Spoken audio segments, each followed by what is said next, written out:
بسم اللہ الرحمن الرحیم۔ نبی کریم صلی اللہ علیہ وسلم کا بیٹھنے کا معمول کیا تھا، اس کے بارے میں چند باتیں عرض کیے دیتا ہوں۔ رسول اللہ صلی اللہ علیہ وسلم زمین پر بیٹھا کرتے تھے۔ کبھی آپ صلی اللہ علیہ وسلم چٹائی پر بیٹھتے اور کبھی کسی بچھونے وغیرہ پر تشریف فرما ہوتے۔ آپ صلی اللہ علیہ وسلم کے بیٹھنے میں عاجزی کا رنگ غالب ہوا کرتا تھا، چنانچہ آپ صلی اللہ علیہ وسلم کبھی دوزانوں بیٹھا کرتے تھے اور کبھی آپ صلی اللہ علیہ وسلم حالت احتباء میں بیٹھتے تھے۔ احتباء بیٹھنے کی ایک خاص ہیئت کو کہا جاتا ہے، جس میں بیٹھنے والا اس طرح بیٹھتا ہے کہ اس کے دونوں گھٹنے کھڑے ہوتے ہیں اور وہ اپنے دونوں ہاتھوں کا حلقہ اپنے گھٹنوں کے گرد بنا کر بیٹھتا ہے۔ اسے عربی میں احتباء بھی کہتے ہیں اور القرفصاء بھی کہتے ہیں۔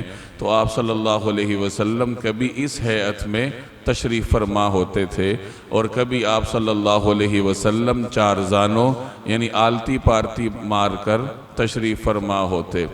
البتہ آپ کے بیٹھنے میں عاجزی کا رنگ غالب ہوتا تھا، جیسے میں نے عرض کیا۔ چنانچہ ایک صحابیہ حضرت قیلہ رضی اللہ تعالی عنہ فرماتی ہیں کہ میں نے ایک مرتبہ نبی کریم صلی اللہ علیہ وسلم کو دیکھا کہ آپ صلی اللہ علیہ وسلم قرفصاء کی ہیئت میں تشریف فرما تھے، یعنی زمین پر اس طرح بیٹھے تھے کہ آپ کے دونوں گھٹنے کھڑے تھے اور گھٹنوں کے گرد آپ صلی اللہ علیہ وسلم نے بازوؤں کے ساتھ حلقہ بنا رکھا تھا۔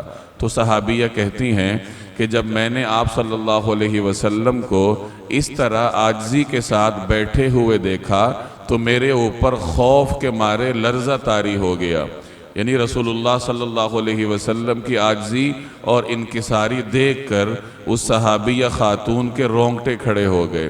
حضرت عدی بن حاتم رضی اللہ تعالی عنہ ایک مرتبہ نبی کریم صلی اللہ علیہ وسلم کو اپنے ہاں لے گئے تو ان کی ملازمہ نے جناب رسول اللہ صلی اللہ علیہ وسلم کو بیٹھنے کے لیے تکیہ پیش کیا تاکہ اس کو مسند بنا کر آپ صلی اللہ علیہ وسلم اس کے اوپر بیٹھیں، لیکن آپ صلی اللہ علیہ وسلم اس مسند پر نہ بیٹھے بلکہ زمین پر تشریف فرما ہوئے، اور وہ تکیہ آپ صلی اللہ علیہ وسلم نے اپنے اور عدی بن حاتم کے درمیان میں رکھا۔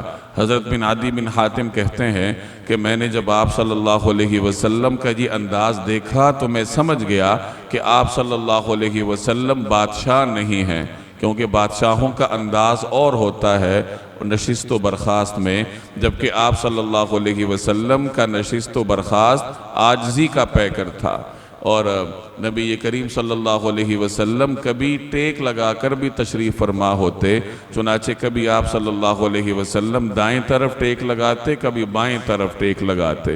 آپ صلی اللہ علیہ وسلم کے بیٹھنے کے ان معمولات سے ہمیں یہ سبق ملتا ہے کہ انسان کی نشست و برخاست اٹھنے بیٹھنے میں بھی عاجزی اور انکساری ہونی چاہیے۔ یاد رکھیے کہ انسان جب اپنے ظاہر پر عاجزی کو طاری کرتا ہے تو اس کے باطن میں بھی عاجزی آ جاتی ہے۔ جب انسان اپنے اٹھنے بیٹھنے چلنے پھرنے میں سنت کی اطاعت کرے، عاجزی اختیار کرے، تو اللہ تعالیٰ اس کے دل میں بھی تکبر کو ختم کر کے عاجزی اور انکساری ڈال دیتا ہے۔ اللہ تبارک و تعالی عمل کرنے کی توفیق عطا فرمائے۔